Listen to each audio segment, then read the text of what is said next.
if you decide franchising is for you, you said it, but you didn't say it. So let me double down. You do not want to buy a stupid restaurant franchise. It's the hardest flipping thing out there, bro. You're going to get your ass just handed to you. It may not be today, but like we talked about in the other podcast, it's going to happen a year before you really know it's happening, and you're definitely going out. I hate to be that bad, but I've just seen so many guys jump into it. What do you really think, Chris? I mean, I just watch these guys jump into it, and they're like, oh, but Chris, I love food. I'm like, dude, so do I. I mean, look at me. Of course I love food. Welcome to the Small Business Safari, where I help guide you to avoid those traps, pitfalls, and dangers that lurk when navigating the wild world of small business ownership. I'll share those gold nuggets of information and invite guests to help accelerate your ascent up that mountaintop of success. It's a jungle out there, and I want to help you traverse to the levels of owning your own business that can get you bogged down and distract you from achieving your own personal and professional goals.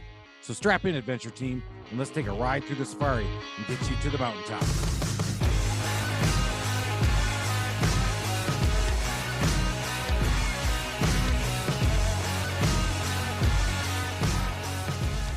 Hey, everybody, it's Chris and Alan again, and we're ready to start rocking the Small Business Safari again. And just like Alan says, I leave all the good stuff before I actually hit record. So we're actually in the middle of the good stuff, and I said, hey, I got to hit record, so let's go do it. So we have Jon Ostenson on, so we're going to hit cheers. Now, the whole point of hitting record before we start is that we actually talk before you do what you just did. Oh, shit. Yeah. Man, you lost that up. No magic. There's no magic there. No. Sorry, Jon. Jon, we're so glad to have you on. So now I'm going to get the boring crap because I got to talk about Jon. What? No, Jon's the important part. We're the boring crap. That's exactly right. Right. I've known Jon for a number of years, but I just want to give a quick background on him. He supplied his bio, but I'm not going to go with any of that. I'm kidding. He is a franchise consultant, has been involved in a number of different franchises. He actually hails from the Atlanta area, and he is actually a Georgia Bulldog. Oh, I thought you were going to say an author. Well, we're going to get to that in just a second so we can shame you a little bit more. And since my son goes to Georgia, now I can say, go Dogs, all the time. And so if your money goes there, you cheer a lot flipping harder, by the way. So my daughter went to South Carolina, and I could never say the other thing, but so I'd say go South Carolina, but I couldn't say the other one. That was just not my deal. Even though I'm explicit, it just didn't sound right, but I could say go Dogs.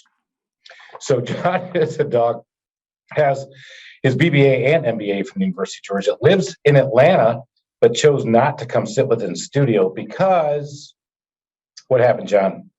Yeah, I thought I was younger than I was and tore my ACL recently playing basketball. Just came off surgery. And one quick correction in the bio, it's national champion Georgia Bulldog. Oh, national champion. Well, how about that, Alan? And you know what? It's not that you're not young. What we found out is that we're not old. We're seasoned. Who told us that? That was, I'm looking right. I remember it was Amanda Griffey from Cowan Supply. That's right. Said, Chris, you're not old, you're seasoned. So that's right. But that's national champions, Georgia Bulldogs. How about that? Yeah. So I've paid for 2 kids to go to Georgia. My third one might end up being a tech. So that could be interesting. Oh, but Jon, you'll enjoy this. I'm an Oregon Duck. And so you know who is coming to town next fall. And I'm like, man, that is just really bad luck on my part for the scheduling. Georgia's coming off a national championship. We're going through our 3rd head coach in 4 years. And Justin Herbert's with the Chargers and not, in the Ducks backfield. It's going to be ugly. I don't want to make a prediction, but I think you have no ducking chance. Well, we did steal Dan Lanning. Yeah, well. There we go. That's good. Jon, welcome to the show. We're glad to have you on. There's just so much to talk about. But before we do that, why don't you tell us a little bit about where you came from and how you got here, and then we'll start jumping into everything. Yeah, well, like you, Chris, and appreciate you guys having me on the show. I love the show, and it's an honor to be here. But Chris, I was at Accenture just like you were, and I think I was more of the peon over there where you were the top dog. But no, it did the whole corporate thing. Is that really true, Jon? Because he talks a big game, like he was a big deal. Alan, you always flatter the host. Nice. The answer to that, and Jon is being very gracious, is no. It was the exact flip side. Yeah. So it had a great run in the corporate world, like so many, but had that itch, and chose to scratch it at 36, which was 6 years ago. So dating myself here, and made the jump and stepped into, kind of stumbled into franchising on the franchisor side. So I had the opportunity to come in and serve as president of Shelf Genie Franchise System, which is custom pull-out shelving for kitchens and pantries, and have the opportunity to support all of our franchise owners across North America. And long story short, ended up partnering with the founder. We spun off. We've had a couple of ventures. Some have worked and some haven't. The one that didn't work was outside of franchising, and I learned a lot of lessons through that. But all that to say, I'm now currently invested in a number of different franchises personally through different partnerships, and get to spend about 90% of my time, though, on the brokerage side. So get to work with emerging brands and established brands across North America, a couple hundred of them across different industries. And I've kind of coined the term non-food franchising as the space that I work in, because people think franchising, they think fast food. And so by saying non-food franchising, it definitely piques the interest. And 95% of my clients want nothing to do with food. And so we're working in a whole variety of industries, from home services and property services to health and wellness to automotive to anything related to seniors or kids or pets, all these areas where we're seeing tremendous interest and tremendous growth. And what I found is oftentimes they're not on the radars of people that are looking into business ownership. I saw that non-food franchising and it just put a huge grin on my face, because as we were speaking off the air, I'm a big fan of franchising, but there's sides of it that I don't like. And so, for example, I moved to Atlanta 20 years ago. I couldn't find a good burger to save my life. And then all of a sudden, one brand opens up. And then the next thing you know, there's 10 other franchise brands that all kind of have their little cult-like thing saying, oh, but we do it different. And the bottom line is it was a customized burger just under a different brand, and it drove me crazy. And it's like, in franchising, you run the risk of killing the goose that laid the golden egg. And then all of a sudden it was the pizza franchises, and then it was the cupcake franchises, and it drives me crazy, because every time I see a store go dark, I know that was somebody's life's dreams that were going away. And not to say that food franchises are bad, because there's some that there's a lot of great ones out there. But it just seems like more of throwing spaghetti against the wall and seeing what sticks. Whereas, so you've eliminated that. So it's kind of like hitting a fade all the time, playing golf. You eliminate, the left side of the fairway. Nice. Yeah. Nice golf analogy. Yeah. Would have ripped that in there, because I know John's interested in golf. But there's a lot of crazy non-food franchises too. The axe throwing is the one that's caught my attention. I'm like, how did that ever pass insurance policy? Look, you sound very corporate now. Oh, you're killing me. Alan's getting all corporate on us. All right, before we get off this is where we have to go quite a bit, because Jon has a lot of experience in the franchising. And we're talking to people who thinking about being in corporate America. You just heard from Jon, had that big job, got into franchising. Now he's looking at, and we decide franchising, not franchising. But if you decide franchising is for you, you said it, but you didn't say it. So let me double down. You do not want to buy a stupid restaurant franchise. It's the hardest flipping thing out there, bro. You're going to get your ass just handed to you. It may not be today, but like we talked about in the other podcast, it's going to happen a year before you really know it's happening, and you're definitely going out. I hate to be that bad, but I've just seen so many guys jump into it. What do you really think, Chris? I mean, I just watch these guys jump into it, and they're like, oh, but Chris, I love food. I'm like, dude, so do I. I mean, look at me. Of course I love food. But come on, it's just hard. The only one I've heard that I thought was viable, and the guy still didn't jump and do it, was Subway. Because Subway, the way you could actually achieve the goals that you want to, and again, financially, is you had to have at least 3 stores. Yeah, you got to have 10 of them. Yeah. Well, what are you doing now? That's no fun. Right. I mean, there's zero fun in that, right? I mean, in maybe my we should have our guest actually come in. I'm sorry. Yeah, let's ask the expert. Jon, what do you think? Where should we go? Yeah. I mean, again, I think there's people questioning, should I take the franchise path, or should I, start something on my own? And, I have to tell a lot of my clients that franchising is not right for everyone, but for a lot of people, it does make a better path to business ownership. And, you get the advantages with the franchising of having a playbook. You've got the coach on the sidelines in that franchisor. You've got other franchisees in other markets you can learn from.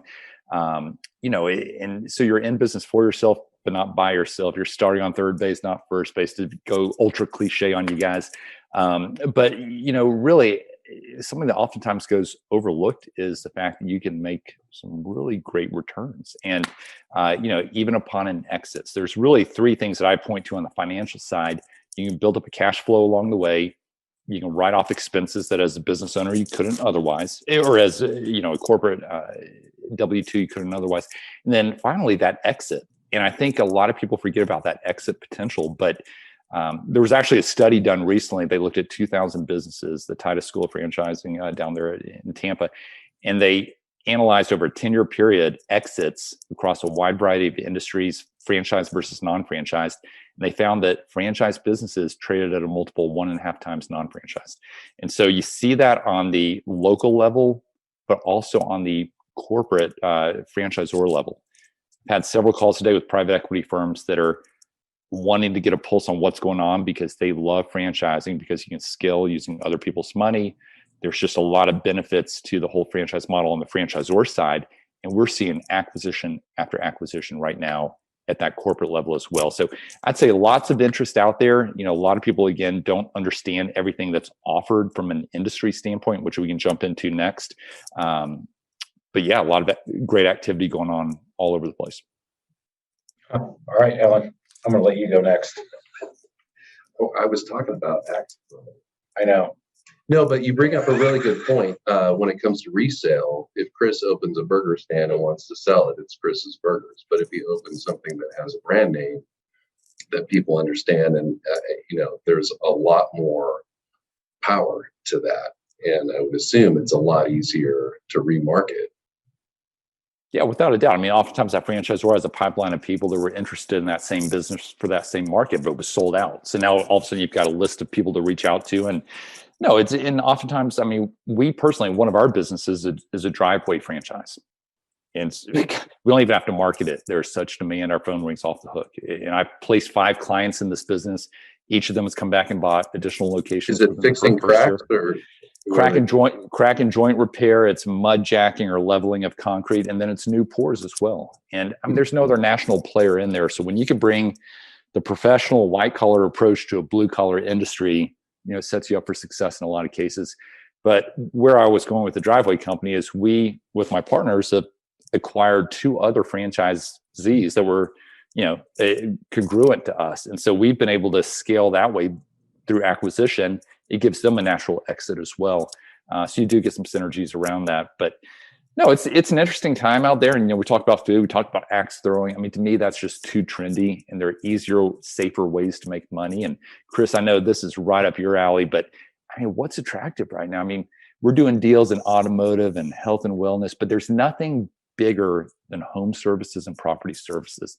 That whole $600 billion market, and everything from it's that non-sexy roll-off dumpsters to Serve Pro, these essential services that are very Amazon resistant, to a degree, recession resistant, COVID resistant. Some are B2C, some are B2B, some are hybrid, but insulation, gutters, I mean, stuff like that, people are gravitating towards, even if they have no background in that space. That's a great point that you just talked about, because where are we right now? We are post-COVID. We are looking at high inflation happening. We're seeing gas prices. We're seeing, unfortunately, a Russian-Ukrainian conflict. Total bullshit, but I'm not going to get political on you. Somewhere along the line, we're going to have a correction. Somewhere along the line, our economy has to. And that's what Gino Wickman talks about this. If you're in business for 10 years, 2 of them are going to be bad. You just don't know which 2. I happened to pick the first 2 right out of the gates in 2008. So there you go. And then we have a recession that's happened back. But honestly, I had a 2-month problem. I didn't have a 2-year problem. So as you look at what you want to get into, the economy has to, it will. I mean, history serves somewhere along the line, these next couple of years, something's going to happen. And John just hit on it. It's relatively recession resistant. Your house, if you own it, is going to need maintenance. Your house, if you own it, is going to need repairs. Why not pick an industry which is relatively recession resistant? And then a new phrase, and I want to put that out there, it's also Amazon resistant. Right. Wow. How about that? I used to say it couldn't be outsourced, but the minute I can find a robot to do work in people's houses, dude, I'm totally on that, because this employee thing, no, I'm just kidding. But you can't outsource it offshore. So why not get into home services? Because you know it's coming. And if you weather that storm, and you just hit on the three things John talked about, was you get cash flow, you can write off expenses, but you also have an exit strategy, and you have an exit commodity. Where Chris's trusted toolbox, I'm growing it to a point now, but Chris's handyman business would have had no value. It would have been give it to my kids, or just give it to somebody else, or just shut the doors. And I've seen so many people do that in the home services business. John, a quick question for you. Every once in a while I hear about part-time franchises, and I've always kind of had the mindset, you can't have one foot here and the other foot there. You need to have both feet wherever you are. What are your thoughts about part-time franchises? Is that a real thing? It's a real thing, but you have to go in eyes wide open and understand that it requires having a good general manager. So literally half of my clients today are jumping in full-time owner-operator. I just had a Wall Street attorney outside of Boston buy into a gutter business. He's going to run that business. Is he going up on a ladder? No. Does he want to run it forever? No. But what he'll do is scale it up a little, get his hands dirty, put a general manager in place. The other half of my clients say, hey, day one, I want to have a general manager in place. I want to do the bookkeeping. I want to do the referral partnerships and hang out in the Chamber of Commerce, do my high payoff activities in their eyes. And in those cases, it is doable, but you have to have a good general manager. I've got a client in Columbia, South Carolina, who's become a good friend of mine, 40 years old, largest franchisee of 2 Men and a Truck moving service, operates in 10 markets, $30 million business. He and I did a couple of deals together last year outside of 2 Men, where in each case, he put a young GM, late 20s, over the business, gave them some equity. And these were guys that he had gotten to know, oftentimes through church or another means. And he said, hey, go make us proud. In each case, he's come back and bought additional locations within the first year from everyone that he's purchased through me. And so it can be done. I'm actually now using him to coach some of my clients on how do you align incentives with the GM? How do you find them? How do you set them up for success? So it can be done. I just think you have to understand what it takes going in.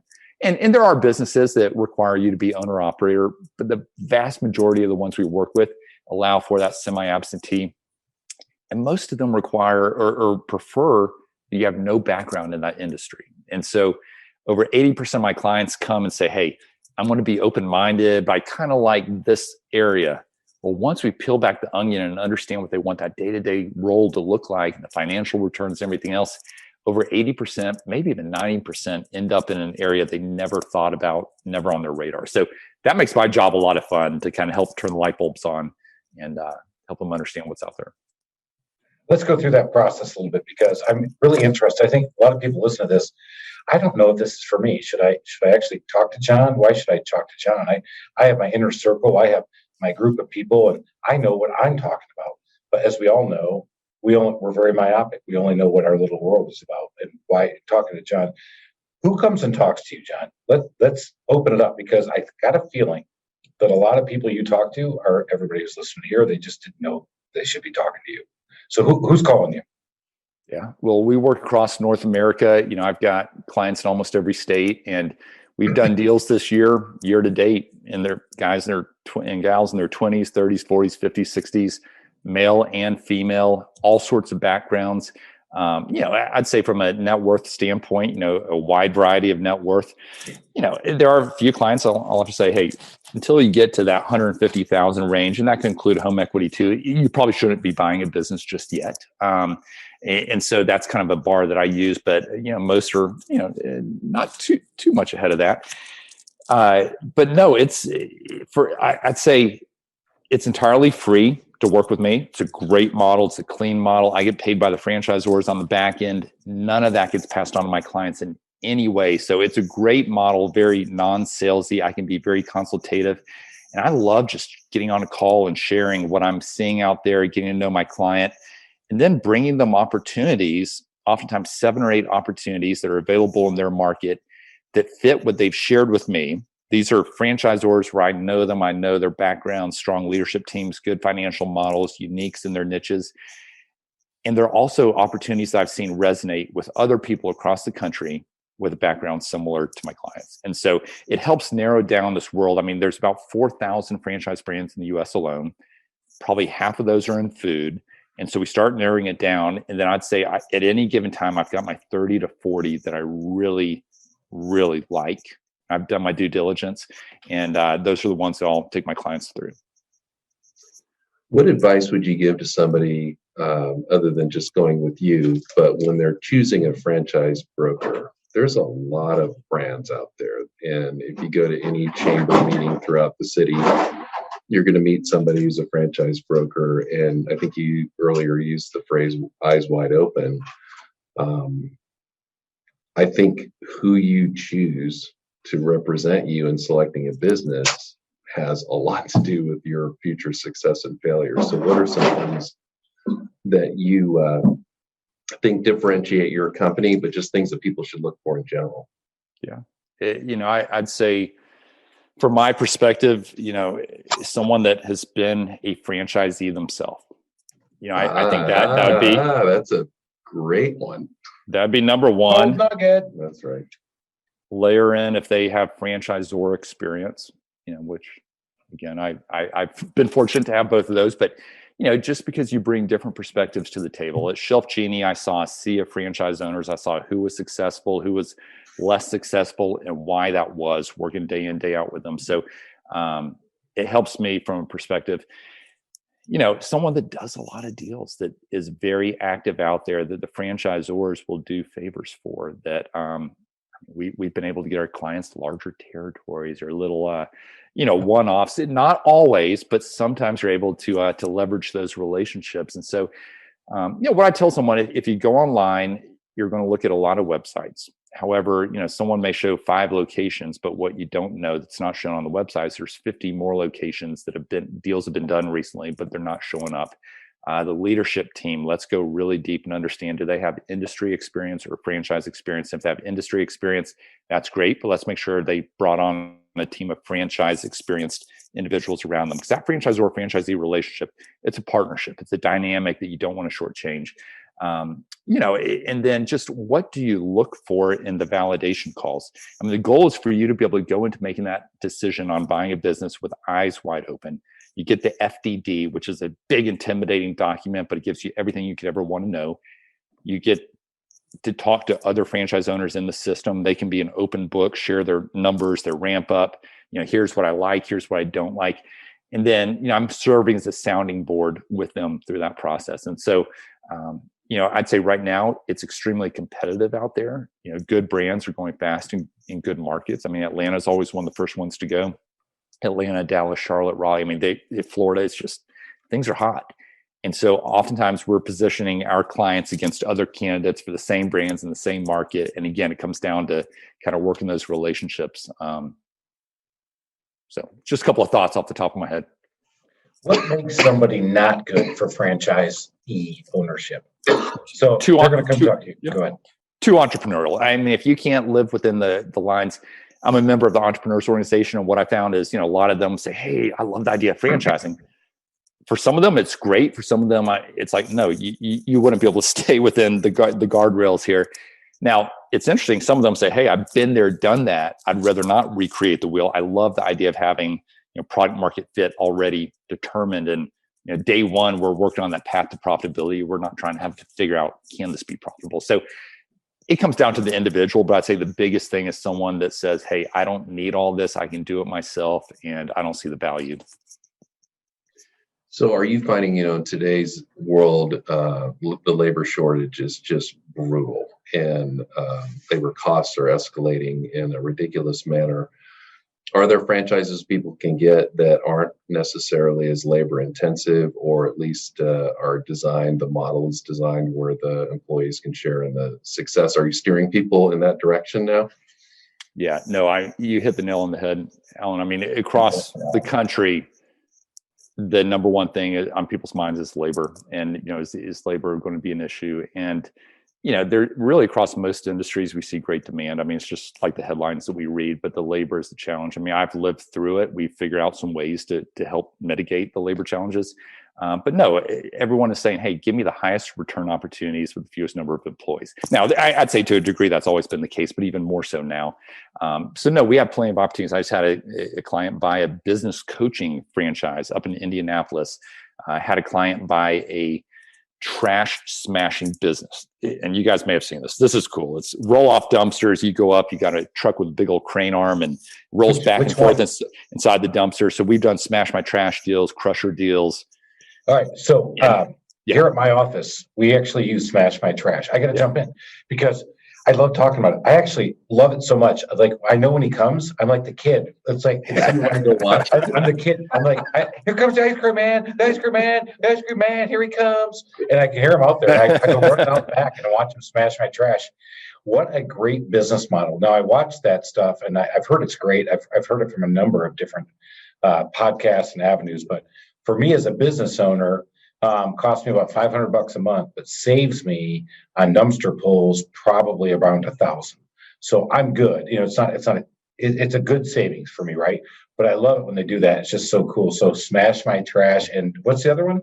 Yeah, there's another one, Crusher, that and it's got some uniques to it. And Scott Dennison, the founder, I'm a big fan of, and I'm happy to chat about that one. But no, that business came to mind because here you've got, it's capital intensive. I mean, it's a higher buying cost. You got a heavy equipment. I mean, it's Section 179 eligible, all that jazz, but it's very few employees. I mean, you got one guy driving a truck, doesn't require a CDL license, so it's a large labor pool. I mean, maybe you have another salesperson outside of that running demo appointments, but by and large, it's not. You don't scale through more headcount in a big way. A lot of home services businesses, it is adding headcount. I go back to that example of the driveway business we have. I mean, right now we've got 2 salaried employees, a general manager and an assistant general manager. And we're going to do probably $2 million next year in that business and revenue using 1099 labor. Now, that sounds great on paper. We all know that you've got to find good subs, but you build up that bench over time through trial and error. But if you can provide a steady workflow to people to do quality work and show up on time, over time, you build up that base. All right, I want to use your brain to figure out the future. Not for everybody listening, but for me. No, because it is all about you. Thank you, Chris.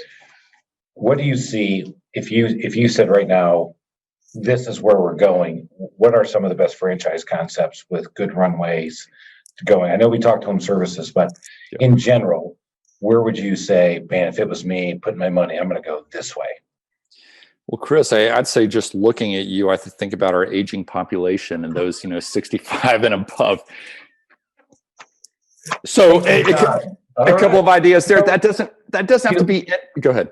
No, it's fair. It's fair because not only am I bald, and I was in a meeting the other day with a bunch of other CEOs, and the guy looked at me and said, "Well, I think, Chris, you're the oldest one here." We went around the room. I was the second youngest. Oh my! I said, I realize I look 104, boys, but that's because I've been beating my head against the wall for 14 years and drinking way too much.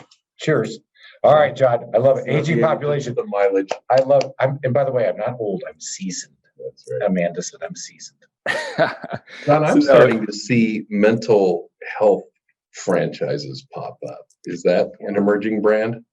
Yeah. No, we've got several that play in that space. Yeah, and suddenly we have a bunch of people looking for mental health places. Yeah. Sorry. Go ahead. Yeah, no, there's one, Ellie, mental health, that's really been growing fast. There are a few others out there, but no, I think about with the aging population, I mean, your mind probably goes to in-home senior care and visiting angels and all that, but there's so many other businesses that cater to that aging population. I think of one that's it's a fitness concept in a smaller footprint, maybe 1,200 square feet. Many that are 50 and above don't like the big box gym environment. And yet there's only one national brand out there that really caters to that group. And great technology, all of that. Just had a client out of the University of Arkansas. She's a PhD out there, was looking for a side hustle, and she bought into this business. Another one, custom orthotics, insoles and shoes. And, it could be for any ages, but they do a lot of business with Medicare, and they use 3D printing to do the milling and fabricating of the custom insoles. Another one, people are aging in place. They don't want to go to nursing homes. I mean, that's true before the pandemic, all the more true now. And so that could be, things like I mentioned, Shelf Genie. I mean, that could be, just helping, not only provide storage, but also, ease and mobility around the house. Or it could be a business that provides, bathroom retrofitting and wheelchair ramps and stair lifts and chair lifts. And, so there are a lot of ways to serve the community and really do good. through something along those lines and make pretty good money. So he definitely helped me. In what way? Well, number one, I'm getting old, and I don't have a great head of hair like he does either. Damn it. Yeah, you need to pick your guests better. So far, we've been on a streak of people with great heads of hair. I know. You know what? Good bit of gray here, though. Oh, stop it. Fish. That's it. You know what? I told Alan from now on, I'm only picking people that are less than me because I want to feel more superior. And I feel always less than now. Starting after Jon. After Jon, that's it. Because obviously these guys come out and Jon's kicking it out of the park. But the aging in place part is huge, especially in the Atlanta area. What I found early on was I watched a couple guys jump in on the aging in place, but Atlanta 10 years ago wasn't quote unquote old yet. And now I'm definitely seeing we're getting asked to do a number of those things. And you hit on something. I'll give you my own experience. What happens? The pandemic hits, and you're like, "Oh gosh, what's going to happen to my business? It's going to crater." It did not. I was lucky enough. I was able to scale it. I did. I mean, don't get me wrong. I would start crying if I start thinking about it too much. I laid off a lot of people, but I started running a little, really lean and mean. But in the span of 2 months with my handyman, people who wanted you to work at their house was outside. We built 4 ramps. And because 4 different families said, I've got to get my mom, my dad out of the daycare, what do they call that? Assisted living. Assisted living. Actually, that was a Freudian slip, daycare, assisted living, because I'm going through the same thing with my own family. But I had to get him out, or dad was coming out of the hospital, and there's no way in hell they were going to put him in an old person's unit because of the COVID crisis. 4 ramps in the span of a month, where I probably have built since then, probably 4 more. Not that many, but the aging in place piece is so big that's happening because people are like, do I really want to go to one of these places where if this happens again, which God forbid it does, I don't know if I want to be around all these people. I think I want to stay at my own house. So I think at least our market's there. I'm sure the rest of the nation, especially up in the Northeast, has it too. So that's a great point. Aging in place would be a great place to put your money or take a bet. And Chris, really, I mean, when I think about people love their kids, their pets, their health, their homes. I mean, they're going to continue to spend on businesses that support those. I mean, pets have only taken off even more since, whether it be vet services or doggy daycares or dog walking franchises. You have everything out there these days. Yeah. With kids, I mean, things like martial arts and just alternative sports and such. Home services huge, but health and wellness, I mean, that's a big one too. I mean, there are a few that do regenerative type health, and we just did a deal recently, 10 locations up in New Jersey. It's an IV drip business. Now, it's not just the hydration like a lot of people think, but it was started by 2 doctors that with these drips, they can actually reduce heavy metals in the body, fight free radicals, reduce toxins at the cellular level, and really boost immunity, which, I mean, that covers your, not only the aging population all the way down to the high school athlete and the soccer mom, but I think a business like that's going to require a degree of educating the market. However, that's absolutely the direction that things are moving. Wow, that's actually a nice adjunct to the aging in place. You're right, the IV, the wellness part, getting into that stuff. The IV, Chris. Of course, every day I need IV. Well, Jon called me out, but he's not the first one to clearly call me out as being old and clearly malnutrition. Not it's wrong nutrition because I love my beer and food. It's just I'm not getting the right vitamins in me, so I need to IV it up.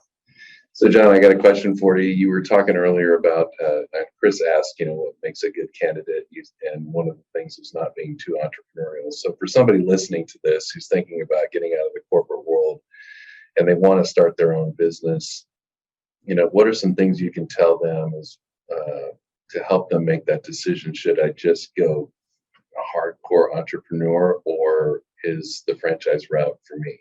What are things they should consider?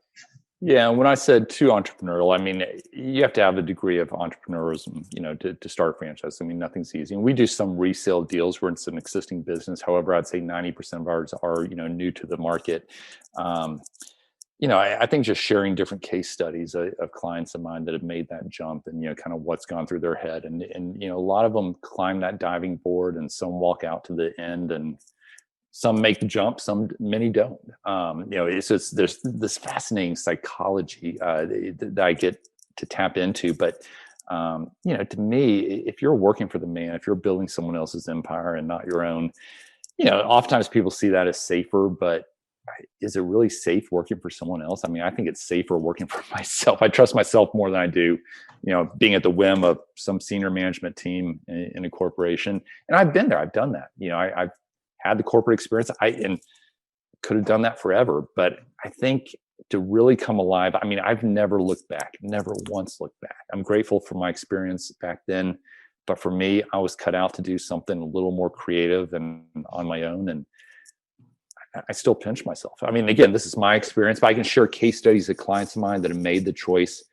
And I love watching them succeed. I have had one client where it didn't work out, full transparency. The rest of them, so far, it's worked out very well. And there were some nuances around that one. He lived out of market and he could have kept going, but he chose not to. But no, you just have, you look at the numbers, you have a higher success rate, stepping in, you have a lot less legwork, starting up, ramping up. But there is a dividing line. And I'm a firm believer in, if you've got a strong entrepreneurial spirit, but maybe your risk tolerance isn't as great, for example, franchising is a perfect opportunity for you because all those really expensive mistakes that you're going to make starting your own business, somebody else has already made them. That's been vetted out. You're not going to make them as a franchisee. And I did have a stint for a number of years working at a franchisor's office.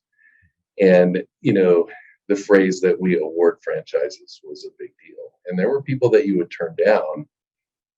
And there were some people that, man, they've got the drive, they've got the motor, they've got the money. And you had to have a lot of discipline to say, I don't know if you're going to be a good franchisee, because you do have to play within a defined box. And they're, they would say, oh yeah, I'll follow the brand standards, I'll follow the model. And whatever their background was, if they came from a marketing background, the second they bought the franchise, next thing you know, they're trying to do their own marketing outside of the franchise guide and recommendations. And it just was so frustrating for them and for the franchisor, and they weren't as successful as if they followed a successful model. So that's kind of the gist of my original question is how can somebody weed themselves out of that so that people that do go to you for a franchise are people who are more wired for that?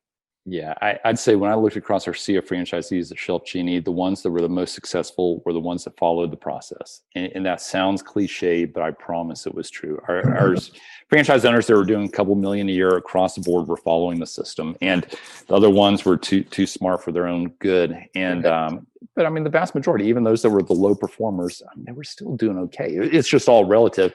And what I found is, at Shelf Genie, and this is true of a lot of franchise systems, we'd have someone go through the whole process. They'd meet the team. They'd say, wait a minute, you're doing the marketing, making the phones ring, you're answering the phones, you're booking appointments, what do we do day in, day out? And my answer inevitably was get involved at the grassroots level, hire good people, retain them, incentivize them, make tough calls when needed. And the people that did that the best, you've got to like working with people to some degree in most of these businesses. And that's really the biggest determinant of success is what I found. So they say the axiom when you're in the law is always know the answer before you ask the question. So this one, I don't know the answer, but I'm going to ask him anyway. John, you took the leap from Accenture, you went out to do the franchising. Did you ever have the, oh shit moment? Oh my God, what have I just done to my family? I got to stop. I got to go back. Did you ever have that, or has everything just been sunshine and roses for you since you started? Never. No, not all sunshine and roses. Never once did I think, oh, I should go back. I was very fortunate. I got in with Carter's, Oshkosh Bagosh. We had a great run, stock options very early in my career. And so all that built up to give me the freedom, I'd say even more so to be able to step out and not feel like I was taking a risk. I took a salary cut when I went to Shelf Genie, big time salary cut. Even though I had an elevated title, I took a salary cut. But I was willing to do that because I saw where it was taking me. But one thing I didn't hit on, so when I found Alan Young, the founder of Shelf Genie, and I spun off, we worked out an arrangement with Shelf Genie. We outsourced, we pulled out the call center and the marketing teams, and the technology team. We were still supporting Shelf Genie, but now we started supporting other franchise systems as well. it looked great on paper. I built up our team. We had 40 employees. This was a non-franchise business, but we were supporting franchises. And again, we were making the phones ring. We were answering the phones. Great model. We became too custom, and I thought the market was willing to pay for it, and they weren't. And so I saw the writing on the wall and had to make a very tough call to wind down that business. We found homes for our people, for the most part, homes for our clients. Very proud of how we handled it. But yeah, that was a trying time. I mean, that was not sunshine and roses. That was looking my leadership team in the face and saying, hey, here's, what we've been excited about and the vision that we had, but it's not materializing. I don't see it materializing from a profitability standpoint for the effort that we're putting in. The model's not there. And so, to me, that was a tough call. Never looked back on that, not a once. And absolutely love what I'm doing now, but it's also given me that perspective of, having a business outside of franchising where you don't have that peer group and that guidance and that framework. I was doing a lot of guessing, pretty high stakes guessing. You're doing a lot of high stakes guessing as a guy who's done it. Yeah, I'm with you. So you just hit on this is we make a lot of mistakes. And then I've learned from somebody, you can't say mistakes. They're opportunities, Chris. I'm like, yeah, but why does every opportunity cost me so much flipping money? Man, it just kills me. So you watch one not work. When you sit there and go, well, yeah. So we can use the F word, and I'm going to use it because Alan's next to me. We failed. But Alan is the most successful failed entrepreneur I've ever met in my life. And people still ask him to go back and talk to him and speak at conferences and speak all this stuff. In fact, they ask him to speak way more than me. I'm not jealous. Okay, yes, I am. Don't tell Alan. But that's just the thing. We don't fail. We have to learn. You've got to, as an entrepreneur, got to build on your optimism and know that this is the track. Because did I ever look back and say, I'm going to go back? No. Did I look and have that oh shit moment at 3:30 in the morning going, what have I just done to my family? Yes, I have twice in my 14-year run. And then people look at me now and go, man, Chris, you're so successful. You're doing so great. And I go, yeah, I'm a 14-year in the making overnight success. I said, but those first 4 years, brother, I'm going to tell you, there's a reason I have no hair and I look 104, as you guys have both mentioned. So no, it's failing fast, right? Fail fast. That's a great concept. We talked about this in another podcast. Is that it's a good book title, Chris? Maybe that would be a bestseller. Failing fast. Yeah. That would mean I'd have to fail. Uh-oh.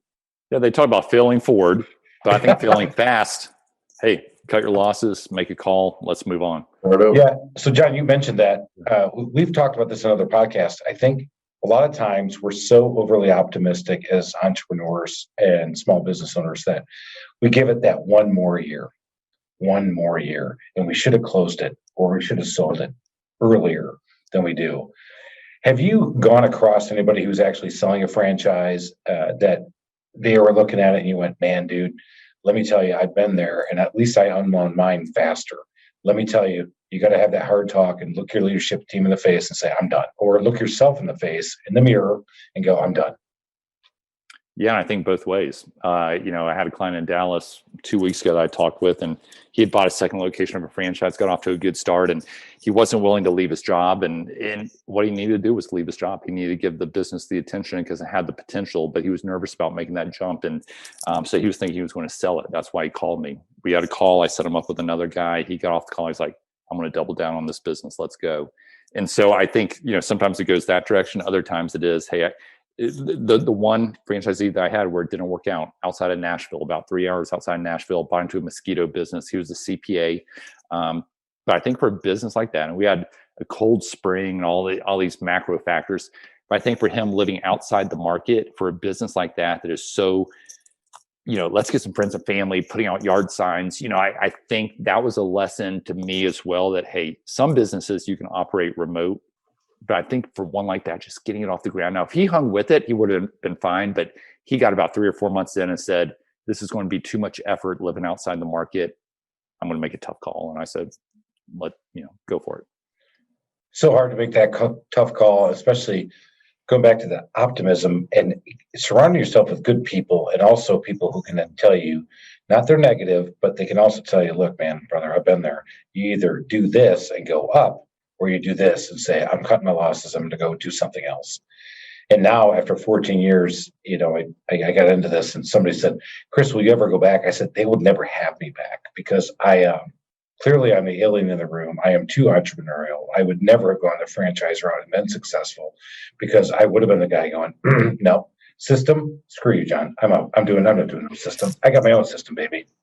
And it's great when you find a franchisor that, those are the things you want to find out during the process. How big are those boundaries going to be? I mean, great example. Last week, I reached out to, or maybe 2 weeks ago, I reached out to Courtney, president of the Driveway Company out in Waco, Texas. We have a great relationship. I said, hey, we just had an opportunity fall in our lap to sponsor a NASCAR for the big Atlanta road race this weekend.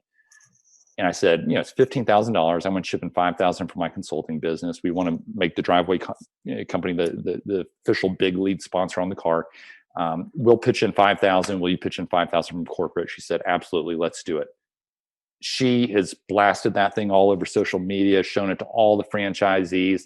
And it's one of those things like we didn't have to go through all the bureaucratic approvals. It was like, hey, let's do it. And so I love working with franchisors. And that's one of those things that I try to be very selective. Are they going to really be a partner? Are they going to get excited about things in your local market that you're excited about and not be in an ivory tower? And there are a lot of not all franchise systems are created equal, but there's some really good ones out there with really good people behind them. And those are the ones we enjoy working with. God, he just hit on something. I can't do it. I can't stop myself. NASCAR, baby. He sponsored NASCAR here in Atlanta. Folds of Honor. It's one of my closet passions is NASCAR. I had a buddy who owned a race team and actually went to the Daytona 500 this year. Been there a number of times. Loved it. So which driver did you sponsor? Yeah, Sage Karam, who, if you remember, he's the one that up at Pocono, had the accident that then ended up killing someone else a couple of years ago in the IndyCar. And so, very difficult recovery for him, but pretty powerful testimony and story behind him, and just a great rock solid team. So we really enjoyed getting behind him and supporting him. All right. Well, if you want to do it again, I got some inroads. I'll get you back in. And I love that because it's not about driving up front in NASCAR. And we've talked about this before. This is a great marketing idea. Now, a great marketing thesis really is that the NASCAR fan is not the trailer park trash that everybody thinks they are. They're actually $90,000 in household income or more. They have discretionary income over $20,000.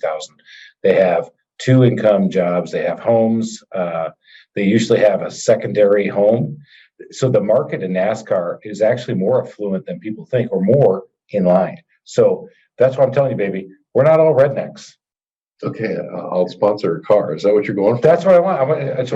No, but you still find more folks with 6 fingers than you do elsewhere. So that's true. I love my boys in Daytona. If you've ever followed me on TikTok or Instagram, go out there. You got to follow. You're on TikTok? Dude, baby, I am Chris Talk, baby. Customer service talk. Oh boy, John, you opened a Pandora's box that we will not. Okay, all right, John, you got to go follow me. I am funny. Come on, Alan. I make Alan do TikToks and we do podcasts. You know what? When this is over, we're TikToking, baby. We're gonna have John TikTok with us. No, John's not a TikToker. I can see it. I can see it. All right, John. I think we're coming to the end of our time, and I've really enjoyed our time. But we've got to ask our 3 questions. So, my first question is: what is the favorite feature of your house? So we bought a house in Buckhead and restored it, old 1930s home. Bought it 2 years ago. It's been a process. A lot of stories around it, but the number one thing that we're so glad we did out there around the pool, and really we expanded the whole backyard, was we put in artificial turf, and it's good quality artificial turf, and it was a game changer. The kids love it. They do snow angels in it. Highly recommend it. Artificial turf. I love that. You do too. You just hit it with a blower. You don't have to mess with. Artificial turf. Yeah, if you've got a shady backyard, then you're constantly reseeding and you just have a crappy lawn all the time. It's never muddy. I've often said on this podcast, this is no judgment zone, but I'm judging both of you. Are you kidding me? No, I'm kidding. I love it. All right, artificial turf. All right. Artificial turf. How about that? I would have gone for heated floors in my bathroom. Still my favorite. Nobody was asking you. Oh, shit. I'm sorry. All right. Back to John. I forgot. Podcast about John. All right. Number 2. We all love customer service. In fact, that's our tagline. That's my TikTok. That's my Instagram, customerservice.freak. Go check me out. What is your biggest customer service pet peeve? Which one? It would have to be those overly salesy sales guys that just got out of training and they're giving you all the sales speak of the process. We had one come in for some waterproofing in an area of our basement a few weeks ago, and man, it was just painful to listen to him about how he talked about it. It was Too processed to customer service. Yeah. We were just talking about this the other day here at the company. Today's salesman has got to know, number one, the customer's informed, and number two, you're not there to sell on the one call close. You need to make sure, number one, how far are they educated, and number two, what's a solution that works best for them, and then either give options or give time, because the copier salesman door to door, the encyclopedia salesman door to door, really dating myself, but remember I'm 104. Sucking us down with you. I am. Those guys were sellers, right? Because you had no education, no information, and you just hit it.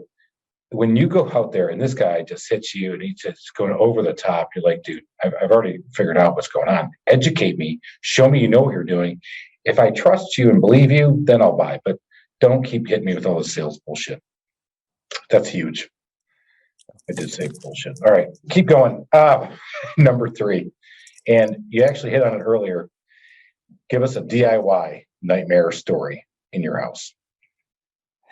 DIY, gosh. Or do you outsource most of it? Yeah, we outsource most of it. All right, give us a contractor nightmare story. Boy. Yeah, pick one. So, okay, You just my wife remodeling an entire house from 19. Yeah, we remodeled. Could you pick from? I was going to say we remodeled a few homes. I think it's the blocking and tackling, the low hanging fruit. If you're a contractor, and my wife's was an interior designer back before we had kids. She's at home now, but I mean, she used to work with builders. She knows what she wants. She has detailed specs. And in our last home, she wanted Benjamin Moore shaker beige cut with white. It was very specific what she wanted. She walks in one day, the builder had painted it and had his paint crews. She's like, oh no, they used the Home Depot knockoff. I mean, she knew it immediately. They had to repaint the whole thing. Our current home, you'll like this one. So our contractor, we wanted solid wood core doors, higher quality. It's what they would have had in a 1930s home. Our builder had all the doors installed and painted, and they were not solid wood core, but he tried to convince us that they were. And so anyway, there were some variation, and they were heavier than some, but not as heavy. So he's now having to replace every door in our house and repaint them and rehang them, and it was all on him. Oh wow! I love the fact that he said, "I tried to convince him they did." It's like, look, they're not. Oh. It's not an echo. I see John's wife like just kicking one of the panels out of the door. And then he tried to convince us that those doors were superior to the other. He said, you can come over to my house and see our wooden doors and you'll see they're just about the same. We said, wait a minute, you put wooden doors in your house, but not in ours. It's just. Wow. How about that one? No, they're not hollow. They're not echo. They're solid. Yeah, give me a freaking hammer. Watch this, big boy. Whoops, particle board. Goodbye. All right, John. You've given us so much great information. How can people find you to learn a little bit more about which industry they should go into? Because I'm going to preface this all with, you said there are 4,000 franchise opportunities out there, but 2,000 are food. So tell us about the greatest 2,000 franchises out there that aren't food, because that's not where you're going, people. Go. Yeah, we can get you there a lot faster for totally free in a streamlined version. Come out to our website, FranBridgeConsulting.com. That's FRAN, FranBridgeConsulting.com. Sign up for our monthly newsletter. Reach out, connect with me on LinkedIn. Would love to jump on even a 10 or 15-minute call, hear your story, see if it makes sense to take next steps, and happy to help and share resources along the way. Awesome. Thanks. All right, Small Business Safari. Come on, Adventure Team. Go make it a great day. And you just dropped some serious gold nuggets for us. Thanks, John. Appreciate you having us on. Thanks for having us, guys. Enjoyed it. Thank you for listening to this episode of the Small Business Safari. Don't forget to go out and rate, review, and follow me. And if you like this episode, go out and check out my other episodes, or check out my Instagram, Facebook, or LinkedIn for other great content. And remember, your positive attitude will help you achieve your higher altitude in the wild world of small business ownership. Until next time, make it a great day, Adventure Team.